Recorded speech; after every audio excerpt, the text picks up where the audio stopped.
চলছে, চন্দ্রিমা ভট্টাচার্য কি বলছেন সরাসরি নজর রাখবো সেদিকে। 10-এ উনি 7:30 অবধি ছিলেন, এটা আমি আগের দিনও বলেছি, গতকালই বলেছি। তারপরে আরো কিছু ঘটনা ঘটেছে যেগুলি আমাদের মুখ্য সচিব এবং ডিজি তারা বলবেন। এবং আজকেও আপনারা দেখেছেন যে মাননীয় মুখ্যমন্ত্রী কি বলতে চেয়েছিলেন, কি বলার দরকার ছিল, সবকিছু নিয়ে অনেক ব্যাপার ইতিমধ্যেই আপনাদের সামনে অনেকে বলেছেন আর কি। তা আমরা সবকিছু নিয়েই আপনাদের সামনে এসেছি। আমি মাননীয় মুখ্য সচিবকে বলবো প্রথমে আপনাদের কাছে বিশদে বলবেন যে ঘটনা প্রবাহ কি হয়েছে। নমস্কার মাননীয় মন্ত্রী মহাশয়, আপনাদের সামনে প্রাথমিক বক্তব্য রেখেছেন। আমরা আপনাদের সঙ্গে বসে আমাদের যারা জুনিয়র ডক্টরস আছেন ওদেরকে অনুরোধ করেছিলাম গত পরশুদিন যাতে ওরা কাজে ফিরে আসুক।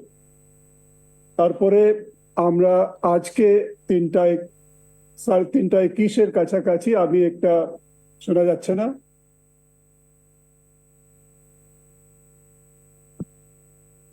আচ্ছা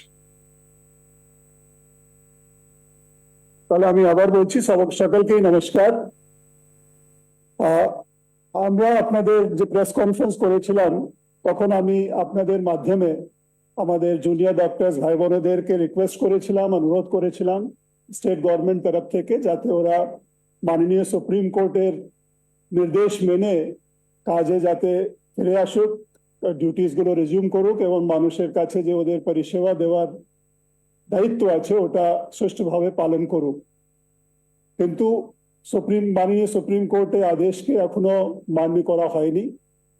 আমি আজকে আবার 3:21-এ একটা মেলের মাধ্যমে আমাদের জুনিয়র ডক্টরসদেরকে অনুরোধ জানিয়েছিলাম কি ওরা কাজে ফেরুক এবং গঠনমূলক আলোচনা করার জন্য ওরা আজকে 6টার সময় 12 থেকে 15 জন ওদের যারা মেম্বার্স আছেন ওদেরকে নিয়ে নবান্নায় আসুন।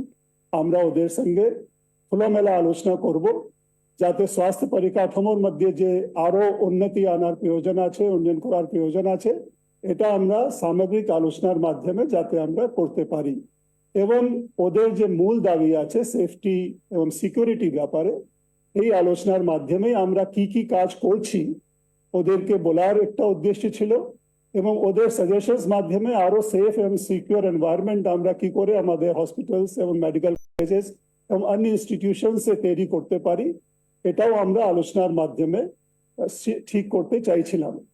কিন্তু দুর্ভাগ্যবশ খুব দুঃখের সঙ্গে বলছি আজকেও ওরা আমাদের এই যে মেল আমরা পাঠিয়েছিলাম তাতে ওরা আজকেও রেসপন্স সেরকম প্রোঅ্যাক্টিভ এবং পজিটিভ রেসপন্স যেটা আমরা চাইছিলাম ওরা মিটিং এর জন্য আসেননি। আমরা এখানে এখন অবধি অপেক্ষা করছিলাম। ইতিমধ্যে একটা মেল যেটা আমরা পেয়েছি ওদের কাছ থেকে যেটাতে লেখা আছে, আপনারা সকলেই এটা ইতিমধ্যে পেয়ে গেছেন কি ওদের 30 জন ডেলিগেটস আসবেন এবং লাইভ টেলিকাস্ট করা হবে এবং 5টা ডিমান্ডস যেটা আছে এটাকে মানতে হবে।